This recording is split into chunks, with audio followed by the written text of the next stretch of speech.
Assalamualaikum everyone and welcome back to our another session on the past paper practice session।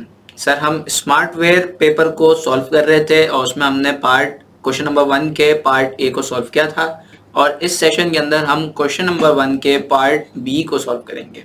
तो आए ज़रा question number 1 के part B को हम read करते हैं। यहाँ पर मैंने रिक्वायरमेंट को थोड़ा साफ कर दिया है ताकि हम उसको अच्छे से पढ़ सकें। क्या कहता है सर? रिक्वायरमेंट थी हमारी प्रिपेयर ब्रीफिंग पेपर। मैं बार बार ब्रीफिंग पेपर को क्यों पढ़ रहा हूँ? क्योंकि मैं ये नहीं चाहता कि कतन सर ऐसा हो कि हम अपना आंसर पूरा सही लिख कर आ रहे हों और हम फॉर्मेट को फॉलो ना करें, जिसकी वजह से हम अपने मार्क्स को लूज करते हैं। ठीक है, तो इस तरह की कोई सिली मिस्टेक हम नहीं करेंगे। हम बहुत ही ध्यान से जो फॉर्मेट हमसे पूछा जाएगा हम उस फॉर्मेट को फॉलो करेंगे और अपने आंसर को उसी फॉर्मेट पे कर रहे होंगे। राइट, तो पार्ट बी आपसे कहता है assess the major risk presented by the smartware's current business model and suggest appropriate mitigating action to manage these risks। 10 + 4 ये आपका बन जाता है 14 मार्क्स का क्वेश्चन। सर तो 14 मार्क्स का क्वेश्चन है, इसके अंदर एक आपको रिस्क बताना है, एक आपको मिटिगेटिंग एक्शन या फिर रेमेडी बतानी है। तो अगर मैं कहूँ कि 2 मार्क्स फॉर ईच पॉइंट, तो इस हिसाब से अगर मैं यहाँ पर कोई 4 रिस्क बता दूँ, 4 उनके मिटिगेटिंग फैक्टर्स बता दूँ, तो 4 + 4 दैट वुड बी 8 और 8 पॉइंट्स अगर मुझे 1 पॉइंट 2 मार्क्स दिलाता है तो ये बन जाएंगे 16। तो इसका मतलब 16 मार्क्स। तो 14 मार्क्स के लिए अगर मैं 4 पॉइंट लिखता हूँ तो that would be more than enough for my required और गिवन नंबर्स। राइट, सो आइए जरा स्टार्ट करते हैं। जो आंसर का सॉल्यूशन मैं आपको प्रोवाइड करूंगा सर, उसके अंदर और अभी जो डिस्कशन भी हम कर रहे होंगे, मैं उसमें जितने मैक्सिमम पॉसिबल रिस्क और उसके मिटिगेटिंग फैक्टर हो सकते हैं वो मैं आपके साथ डिस्कस कर रहा हूँ। लेकिन ये बात याद रहे कि एग्जाम के अंदर सर आपने जिस क्वेश्चन के जितने मार्क्स हैं उसको उतना ही टाइम देना है, उसके अंदर उतना ही आंसर लिखना है। ठीक है, सब लिखने की जरूरत नहीं है। कोई से भी 4 अच्छे से रिस्क, वेल ड्राफ्टेड रिस्क आपको पूरे मार्क्स दिलवा रहे होंगे। राइट, तो ब्रीफिंग पेपर सर हम लिखने जा रहे हैं। ब्रीफिंग पेपर में सबसे पहले 2 सर किसको एड्रेस कर रहे हैं? हम कर रहे हैं एड्रेस बोर्ड ऑफ डायरेक्टर को। तो बोर्ड ऑफ डायरेक्टर्स को आपने एड्रेस किया। फ्रॉम किसकी तरफ से आ रहा है sir? External consultant that are us. फिर उसके बाद सब्जेक्ट, तो सब्जेक्ट क्या है सर? सब्जेक्ट है हमारे पास रिस्क। आए जरा इसकी रिक्वायरमेंट से देखें, यहाँ पर क्या कहा है उसने? Major risk presented by Smartware's current business model, right, and suggest appropriate mitigating action. सही है, तो हम यहाँ पे लिखेंगे मेजर रिस्क के। तो आप अपनी जो रिक्वायरमेंट है उसी से चीजों को कॉपी एंड पेस्ट करेंगे, आपको बहुत सारी चीजें मिल रही होंगी। तो major risk presented by SW's business model and its mitigating actions. Alright, डेट सर आप आज की डाल दें, इसमें आपकी 18 मई 2025। ऑलराइट, तो ये आपकी डेट आ गई। अब इसके बाद आप अपने पास एक ओपनिंग पैराग्राफ देंगे। ओपनिंग पैराग्राफ में लिख देता हूं, यहाँ पर बहुत इजी सा होता है। तो सर देखिए मैंने यहाँ पर आपके लिए ओपनिंग पैराग्राफ लिख दिया। This briefing paper presents the, bracket में यहाँ पर कॉमास के अंदर मैंने कुछ जगह खाली छोड़ दी है। सर ये मैंने जगह इसलिए खाली छोड़ी है ताकि मैं आपको सिखा सकूं कि आपने हमेशा ओपनिंग पैराग्राफ किस तरह से लिखना होगा। तो यहाँ पर आप अपनी रिक्वायरमेंट से कॉपी करेंगे। मेजर रिस्क से लेकर आप अपनी यहाँ तक रिस्क तक आप ये तमाम ये पूरा फ्रेज, ये पूरा सेंटेंस वहाँ कॉपी करेंगे और आपका ओपनिंग पैराग्राफ बन जाएगा। यानी कि अब आपको ओपनिंग पैराग्राफ पे ज्यादा सोचने की या दिमाग लगाने की जरूरत नहीं है। आप बस सिंपल सा मेंशन करेंगे कि दिस ब्रीफिंग पेपर प्रेजेंट्स और उसके आगे जो आपको रिक्वायरमेंट में पूछा गया है वो आप बताएंगे, क्योंकि उस ब्रीफिंग पेपर में वही चीज होगी जो आप रिक्वायरमेंट में आपसे पूछी गई है। ऑलराइट, तो आगे बढ़ते हैं। मैं यहाँ पर एक टेबल बना लेता हूँ। The table should be like this. Let me draw it. Okay, so हमने एक टेबल बना लिया। यहाँ पर हम अपने रिस्क को 1 बाय 1 मेंशन करते जाएंगे और उसके आगे उनके मिटिगेटिंग एक्शंस बताते जाएंगे। ऑलराइट, तो आए सबसे पहले अगर मैं बात करूं तो सबसे पहला मेरा रिस्क है सर, सबसे पहला जो मेन रिस्क है, हम अपने पिछले सवाल के अंदर भी ये डिस्कस कर चुके हैं, जो पॉलिटिकल एनवायरनमेंट जो हमारे लिए अनफेवरेबल है, that is the biggest risk we are facing right now, क्योंकि पॉलिटिकल एनवायरनमेंट में अनसर्टेनिटी है due to the coalition government. और बहुत सारे लोगों को ये लगता है क्योंकि कोalition गवर्नमेंट की एक खास बात ये होती है कि ये अपना टर्म पूरा नहीं कर पाती है, तो ये जो अपना टर्म पूरा नहीं कर पाएगी तो इसकी पॉलिसीज भी जो है वो शॉर्ट टर्म की होगी। इसके जो भी इसने स्टेप्स लिए होंगे, जो पॉलिसीज बनाएंगे, जो भी काम कर रही होगी, ये सब शॉर्ट टर्म होंगे। तो जब ये तमाम चीजें शॉर्ट टर्म में है तो मैं अपने बिजनेस की प्लानिंग लॉन्ग टर्म में नहीं कर पा रहा हूँ और मुझे लॉन्ग टर्म बिजनेस ग्रोथ में डिफिकल्टीज फेस आ रही होंगी। So this is the risk, right, कि हम लॉन्ग टर्म ग्रोथ की तरफ नहीं जा पा रहे होंगे, राइट। तो आए जरा इसको हम ड्राफ्ट करते हैं अपने पास।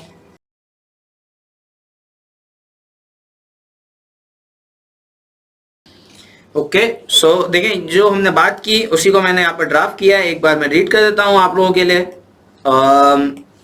There is a political uncertainty due to the coalition government which is expected not to complete its term.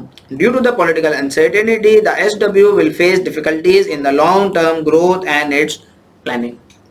तो सर अब इसकी मिटिगेशन एक्शन भी बताना होगा कि मिटिगेशन एक्शन क्या हो सकता है।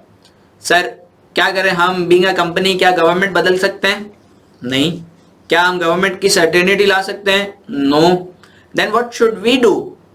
जहां पर जिस रीजन के अंदर पॉलिटिकल अनसर्टेनिटी है, एज अ बिजनेसमैन आपके पास एक ही सॉल्यूशन होता है कि आप क्या करें, आप उस रीजन से मूव आउट कर जाएं। आप किसी ऐसे रीजन में अपनी इन्वेस्टमेंट करें जहां पर आपके पास पॉलिटिकल सर्टेनिटी हो, गवर्नमेंट की पॉलिसीज की सर्टेनिटी हो, गवर्नमेंट की इन्वेस्टमेंट ज्यादा से ज्यादा हो, गवर्नमेंट की स्पेंडिंग, बिजनेस को कॉन्फिडेंस सबसे ज्यादा हो, ताकि वहां पर आप अपनी लॉन्ग टर्म ग्रोथ को इंश्योर कर पाए, राइट। तो हम भी यही कहेंगे कि भाई एसडब्ल्यू को चाहिए कि वो मार्केट डेवलपमेंट की तरफ जाए, वो दूसरे रीजन के अंदर एक्सपेंड करे और साथ ही साथ वो ई कॉमर्स प्लेटफॉर्म को as soon as possible implement करे, ताकि उसकी रीच ऐसे रीजन्स में भी चले जाए जहां पर पॉलिटिकल सर्टेनिटी हो, राइट। तो आइए जरा इसको मेंशन करते हैं।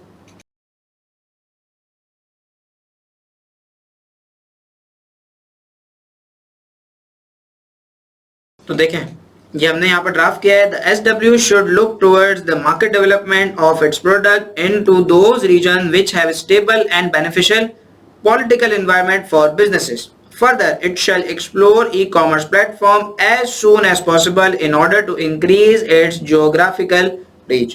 ठीक है, तो हमने एक रिस्क को कवर किया। This risk will give us 4 proper marks if we have drafted it correctly, right? तो 4 मार्क्स हम ले चुके हैं 14 में से। इसी तरह और 3 हम अच्छे रिस्क लिखेंगे जिसके थ्रू हमें और मार्क्स मिल रहे होंगे। आइए जरा इसको हम आगे बढ़ाते हैं। मैं अगले पेज के ऊपर भी फॉर्मेट ड्रॉ कर लूं आपके लिए।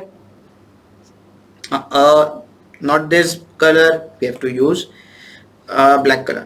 Okay, तो यहाँ रिस्क आएंगे, यहाँ पर मिटिगेटिंग फैक्टर्स आएंगे, एंड देन नेक्स्ट हमारे पास सर कौन सा रिस्क आ सकता है? Sir if I would think about the next big risk, that is going to be the strategic risk. Sir strategic risk कैसे आया? आपको याद हो कि जब वो डायरेक्टर्स की मीटिंग के हमें कुछ नोट्स मिले थे, उसके अंदर हमारे एक potential I would say potential और इन्वेस्टर, इंस्टीट्यूशनल इन्वेस्टर, उसने कहा था कि आपकी स्ट्रेटेजिक डायरेक्शन ही गलत है। जब आपकी स्ट्रेटेजिक डायरेक्शन ही गलत है तो मोस्ट प्रोबेबली सूनर और लेटर आपका बिजनेस बहुत जल्दी जो है वो शट डाउन की तरफ चले जाएगा। आपके जो बिजनेस है उसके गोइंग कंसर्न के इशू आ जाएंगे। So this means that you should be having the corrective measures in order to correct your strategic direction, क्योंकि अगर आपकी स्ट्रेटेजिक डायरेक्शन ही गलत है तो आपका बिजनेस कभी भी कामयाब नहीं हो सकता। ओके, सो आए जरा इस चीज को भी मेंशन करते हैं। अच्छा, यहाँ पर आप एक काम और कर सकते हैं सर कि करना भी चाहिए, कर सकते हैं, क्या आपको करना चाहिए वो ये है कि आप, हाँ जी, आप अपने हर रिस्क की हेडिंग लगाएंगे यहाँ पर। जिस तरह से यहाँ पर मैं लगा देता हूँ पॉलिटिकल रिस्क। यहाँ पर अगला हमारा रिस्क क्या होगा? अगला हमारा रिस्क होगा क्या? तो स्ट्रेटेजिक रिस्क को अगर जिस तरह हमने जो डिस्कस किया उसी को मैं अपने पास ड्राफ्ट करता हूं, देन आपके साथ डिस्कस करूंगा।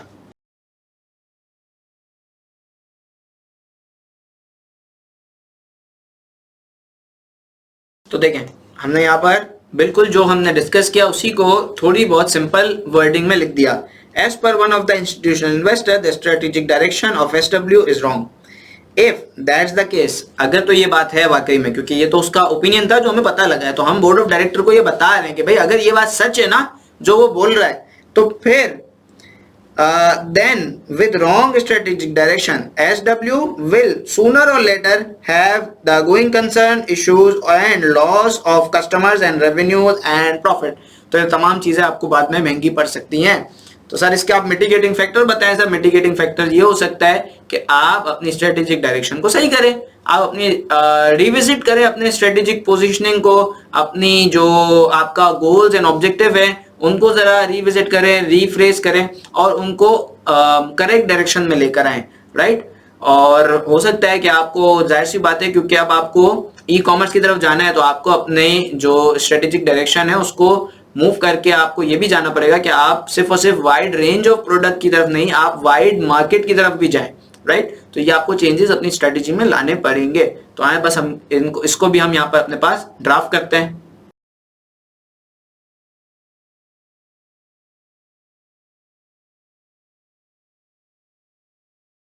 Alright, so हम क्या कह रहे हैं? हम कह रहे हैं SW should revisit its strategy and improve through making necessary reforms into its strategic direction, right? तो जब आपकी स्ट्रेटेजिक डायरेक्शन गलत है तो आप स्ट्रेटेजिक डायरेक्शन को रिवाइज करें, रिफॉर्म्स लाएं, उसके अंदर उसको सही बनाएं। साथ में हम कह रहे हैं कि आपको कंसिडर करना चाहिए कि आप इंप्लीमेंट करें CDMS, customer data management system, जिसकी हम बात कर रहे थे, जिसकी एक इन्वेस्टमेंट अप्रेजल हमें गिवन थी, राइट। तो उसको इंप्लीमेंट करें, उसको ई कॉमर्स के साथ कंबाइन करके, इंटीग्रेट करके आप बहुत अच्छा रिजल्ट प्रोड्यूस कर सकते हैं, बहुत सारे कस्टमर्स को अट्रैक्ट कर सकते हैं और अपने बिजनेस को ग्रो करवा सकते हो, अपनी एक अच्छी स्ट्रेटेजी डेवलप कर सकते हैं, राइट। क्योंकि जब आपके पास कस्टमर का अच्छा डाटा होगा, आप उसको अच्छे से एनालाइज करेंगे, आप उनके पैटर्न्स को, उनके बिहेवियर्स को समझेंगे, तभी आप एक अच्छी स्ट्रेटेजी बना पाएंगे जिसके हिसाब से आप अपने प्रोडक्ट्स को लॉन्च कर सकेंगे, उनकी प्राइसिंग कर सकेंगे, उनकी मार्केटिंग कर पाएंगे, राइट। और आपको किस किस ज्योग्राफिकल एरिया में एक्सपेंशन करना है, आपको ये समझ आ रही होगी, आपको ये समझ आ रहा होगा कि कब कौन से प्रोडक्ट का सीजन है, कब कौन से प्रोडक्ट को हमें मार्केट से आउट करना है, किसको इन करना है। So this all will depend upon the CDMS यानी कस्टमर डेटा मैनेजमेंट सिस्टम। तो जब ये आपके पास होगा तो आप अपनी अच्छी स्ट्रेटेजीज बना पाएंगे। So now are you getting my point? तो किस तरह से हम देखें, रिस्क को आइडेंटिफाई कर रहे हैं और रिस्क के अगेंस्ट बहुत सिंपल सी बात है, जो अगर आपका गलत है उसको सही कर ले। तो उसको सही करने के क्या तरीके हैं वो हम बता रहे होते हैं और इस तरह हमारा आंसर बनता जा रहा है। आए अगले रिस्क की तरफ बढ़ते हैं। अगर मैं अगले रिस्क की बात करूं तो अगला रिस्क मेरे पास क्या है उसको देखते हैं। तो नेक्स्ट जो रिस्क है हमारे पास, that is the financial risk. अब सर फाइनेंशियल रिस्क क्या है? फाइनेंशियल रिस्क जो आपके फाइनेंशियल स्टेटमेंट्स है उसमें जो आपके रिजल्ट्स नजर आ रहे हैं, जो आपकी फाइनेंशियल पोजीशन नजर आ रही है, वो बहुत ही ज्यादा डिसअपॉइंटिंग है, बहुत ही ज्यादा वीक है। तो ये आपको अल्टीमेटली आपको इंडिकेट कर रहे हैं कि भाई आपकी कंपनी के हालात बुरे हैं।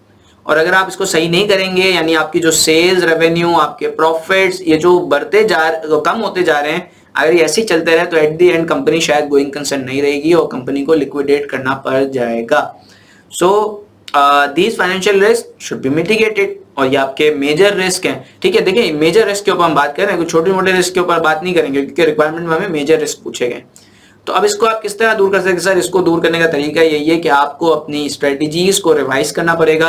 आपको ऐसी स्ट्रेटजीज बनानी होंगी जो आपकी सेल्स को बूस्ट करे, जो आपके मार्जिन्स को बूस्ट करे। आपको जिस तरह हमने ऊपर बात की कि आप किस तरह CDMS को यूज कर सकते हैं, ई कॉमर्स प्लेटफॉर्म को यूज कर सकते हैं, और साथ ही साथ एक चीज जो कि हमें बहुत ज्यादा बुरे तरीके से नुकसान पहुंचा रही है, जो कि फाइनेंस डायरेक्टर ने भी कहा था कि हम अपनी ही सक्सेस के हाथों मारे जा रहे हैं। जो हमने पास के अंदर इतने सारे रिटेल आउटलेट्स खोले थे, अब चूंकि उसके ऊपर सेल्स नहीं हो रही है तो वो जो ओवरहेड कॉस्ट है उसको हम कवर नहीं कर पा रहे हैं। तो आपको अपने इन रिटेल वेयरहाउसेस को, रिटेल शॉप्स को कम करना पड़ेगा ताकि आपकी जो इंफ्रास्ट्रक्चर कॉस्ट है, जो आपके ओवरहेड्स हैं वो कम हो। ये ओवरहेड्स वरना आपको ले डूबेंगे। तो ये बात हमें लिखनी होगी, सिंपल सी बात। आए जरा इसको ड्राफ्ट कर लेते हैं।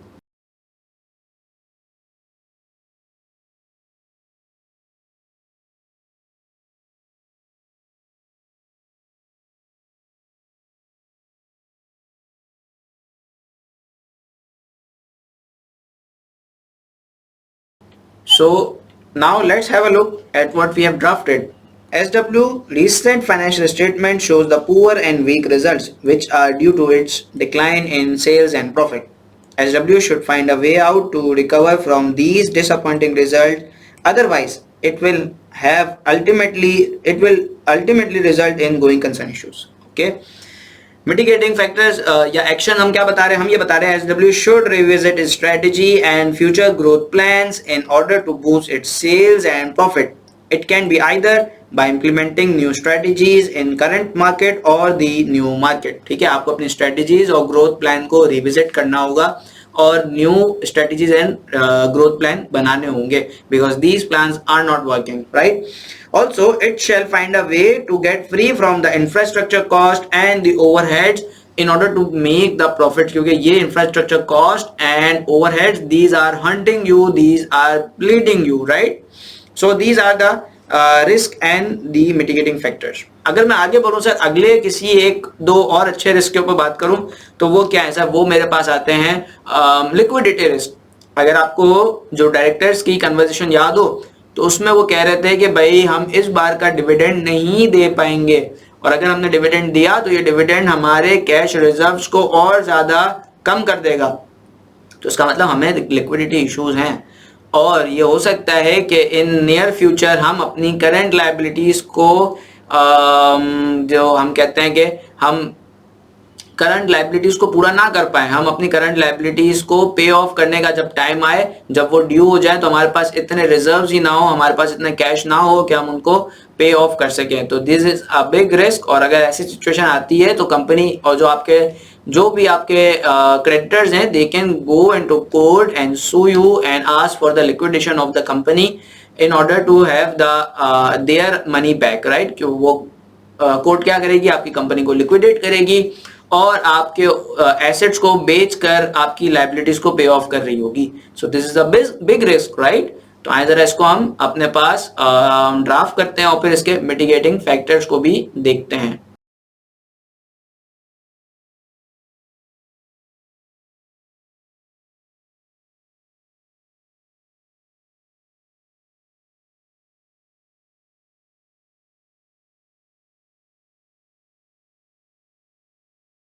So here we are with the drafted answer. Let's just have a look at it. As per the comment of the finance director in the recent meeting of BOD, the company is not in a position to announce the dividend this year. Okay, this shows that the company is facing serious cash flow issues and there is a risk that the company might not be able to honor its current liability when they fall due, and its creditor might sue it for the recovery of their money. So this is a big risk for us, right? And they can force us into liquidation as well, right?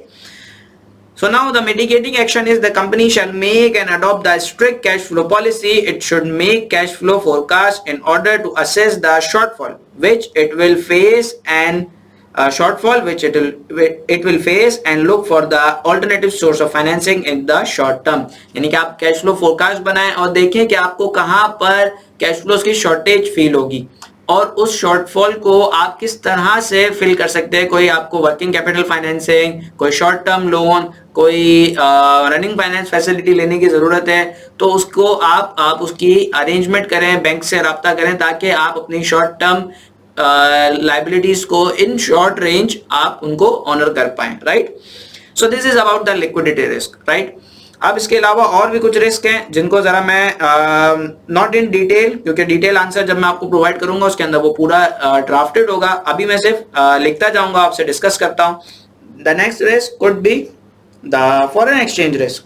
So foreign exchange risk कैसे होगा? Foreign exchange risk ऐसे होगा कि sir we are buying our raw material और the our inputs. हम अपने suppliers, हमारे जो सप्लायर्स हैं वो लो कॉस्ट इकोनॉमी में एग्जिस्ट करते हैं, यानी कि वो यूरोपियन नहीं है. तो इसका मतलब हम किसी और करेंसी में डील कर रहे हैं. तो अगर हमारे इकोनॉमिकल कंडीशन खराब होती है तो हमारे फॉरेन एक्सचेंज का जो फॉरेन एक्सचेंज रेट है वो एडवर्स मूव हो सकता है और अगर वो एडवर्स मूव करेगा तो हमें फॉरेन एक्सचेंज ट्रांसलेशन का लॉस फेस करना पड़ सकता है और ये लॉस हैवी लॉस भी हो सकता है. And this loss can again hit our profits and then the cash flows and the financial position. तो ये एक बड़ा रिस्क है और चूंकि हमारे इकोनॉमिक कंडीशन खराब है तो आपके लाजमी फॉरेन एक्सचेंज जो आपका है वो एडवर्स मूव होगा ही होगा। तो अब इससे बचने के लिए क्या करना चाहिए? इससे बचने के लिए SW को यानी स्मार्टवेयर को ऑल्टरनेट सप्लायर्स यूरोप के अंदर ही ढूंढने चाहिए, क्योंकि जब वो यूरोप के अंदर ही होंगे तो वहां पर आपका करेंसी एक्सचेंज रिस्क का करेंसी एक्सचेंज की एडवर्स मूवमेंट का रिस्क नहीं होगा। सो यहाँ पर मैं जरा लिख रहा हूं,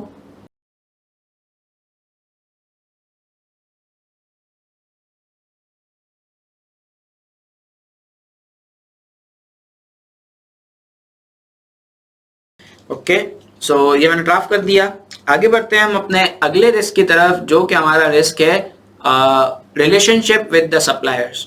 अगर आपको याद हो कि जो बोर्ड ऑफ डायरेक्टर की मीटिंग हुई थी उसमें फाइनेंस डायरेक्टर ने बात कही थी कि भाई हमारे रेवेन्यूज कम हुए हैं, हमारा प्रॉफिट कम हुआ है, लेकिन हमारा ग्रॉस प्रॉफिट जो है ना हमने मेंटेन किया है।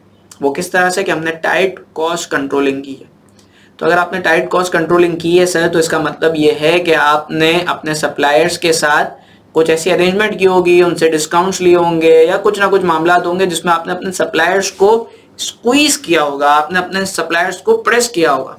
तो सर जब आपने सप्लायर्स को एक लंबे टाइम तक प्रेस करेंगे, so there is a chance कि वो सप्लायर फिर आपके साथ डीलिंग बंद कर दे। सो ये एक बड़ा रिस्क अगेन है कि अगर आपने अपने सप्लायर्स जो कि लो कॉस्ट इकोनॉमीज में, अगर आपने उनके साथ डीलिंग बंद कर दी या उन्होंने आपका बाइकआउट कर दिया, तो फिर आपको कहीं और से जो प्रोडक्ट खरीदना पड़ेगा, जो अपनी सप्लाईज खरीदनी होगी, अपने रॉ मटेरियल खरीदने होंगे, वो आपको लो कॉस्ट नहीं मिलेंगे। अगर वो आपको लो कॉस्ट नहीं मिलेंगे तो आप आगे लो कॉस्ट लो प्राइस वाले मॉडल पे चल नहीं पाएंगे, तो आपका पूरा बिजनेस मॉडल यहाँ से खराब हो सकता है सर। तो this is again a major risk which you have to look forward, right. तो ये आप अपने पास मेंशन करेंगे। मैं अगेन यहाँ पर पूरा डिटेल में ये वाला लिख दिया, अगर अभी नहीं लिखूंगा। we'll have the sixth risk, okay. So relationship with suppliers आपको भी मेंटेन करने हैं। इसके अलावा आपके पास और कौन से रिस्क हो सकते हैं सर, जरा सोचें। नेक्स्ट आपके पास जो एक रिस्क है बहुत बड़ा, वो है मार्केट शेयर रिस्क। वो क्या है सर? मार्केट शेयर रिस्क यानी कि आपका मार्केट का शेयर कोई और लेकर चले जाए। तो वो क्या है सर? वो रिस्क आपका बिल्कुल एग्जिस्ट करता है, क्योंकि यहाँ पर अब मेनी सेवरल न्यू कॉम्पिटिटर्स आ चुके हैं जो कि अब आप ही के कस्टमर्स को ऑनलाइन प्रोडक्ट्स प्रोवाइड कर रहे हैं, और आपके बहुत सारे कस्टमर जो ट्रेडिशनल कस्टमर हैं वो कन्वीनियंस और क्वालिटी की वजह से आपके पास से कहाँ मूव कर रहे हैं? उन ई रिटेलर्स की तरफ मूव कर रहे हैं। So this again a issue जो कि एक बहुत बड़ा रिस्क है, और एक वक्त आएगा कि बहुत सारे लोग ऑनलाइन की तरफ शिफ्ट कर जाएंगे, तो उस वक्त आपके मार्केट शेयर सिग्निफिकेंटली रिड्यूस कर जाएगा, जो कि अभी भी रिड्यूस हुआ है। सही है। तो इसका मिटिगेटिंग फैक्टर क्या होगा सर? मिटिगेटिंग फैक्टर यही होगा कि आप अपने पास आप भी ई कॉमर्स प्लेटफॉर्म की तरफ मूव करें, आप भी अपनी इंडस्ट्री के साथ ग्रो करें, अपने साथ जो जो चेंजेस आ रहे हैं उन चेंजेस को अडॉप्ट करें और ग्रो करते जाएं, राइट। ई कॉमर्स प्लेटफॉर्म आप डेवलप करें, कस्टमर डेटा मैनेजमेंट सिस्टम को इंप्लीमेंट करें, उन दोनों को इंटीग्रेट करके आप एक अच्छी सर्विसेज, एक अच्छी स्ट्रेटजीज बनाकर अपने कस्टमर्स को अगेन अट्रैक्ट करें और अपना मार्केट शेयर ना सिर्फ सस्टेन करें बल्कि ग्रो भी करें। अच्छा, रिलेशनशिप विद सप्लायर का मैंने आपको मिटिगेटिंग फैक्टर नहीं बताया, तो मिटिगेटिंग फैक्टर क्या हो सकता है sir? You have to make sure कि आपके सप्लायर्स के साथ आपके रिलेशनशिप अच्छे हैं, आप उनको अननेसेसरी प्रेस ना करें और उनके साथ अच्छी टर्म्स बना कर रखें। इवन आप उनको अगर प्रेस कर रहे हैं, so you have to make them a promise, you have to make them a commitment कि भाई आज हम आपके साथ मुश्किल वक्त में आपका साथ मांग रहे हैं, कल जब हालात अच्छे हो जाएंगे then we will compensate you. तो जब आप उनको कंपनसेट करने की उम्मीद देंगे तो वो आपके साथ जुड़े रहेंगे, और आने वाले वक्त में जब हालात अच्छे हो जाएंगे तो आपने लाजमी उनको कंपनसेट करना है, being an ethical responsible company और एन ऑर्गेनाइजेशन, जो कि आपके ऑब्जेक्टिव में भी लिखा हुआ था। So these are all the major risk and the mitigating factors to the actions to them. हमारा 14 मार्क्स का क्वेश्चन था जिसके लिए हमने एटलीस्ट भी 4 अगर रिस्क को उसके मिटिगेटिंग एक्शन बताए हैं, these are more than enough, लेकिन हमने उससे भी ज्यादा कोई 6 से 7 या 8 रिस्क के ऊपर डिस्कशन कर ली है। आई होप कि मैं ये अच्छे से आपको समझा पाया हूँ इस आंसर को किस तरह ड्राफ्ट करना है, इस क्वेश्चन को किस तरह ड्राफ्ट करना है। सी इसमें देखें एग्जिबिट्स डायरेक्टली कोई भी हिट नहीं हो रहा था, जितने एग्जिबिट्स को अभी तक हमने पढ़ा था उन्हीं एग्जिबिट्स की इंफॉर्मेशन से हमने इस आंसर को ड्राफ्ट किया है। See you in the next session जहां पर हम अगले क्वेश्चन को सॉल्व कर रहे होंगे। Till then take care of yourself. अल्लाह हाफिज।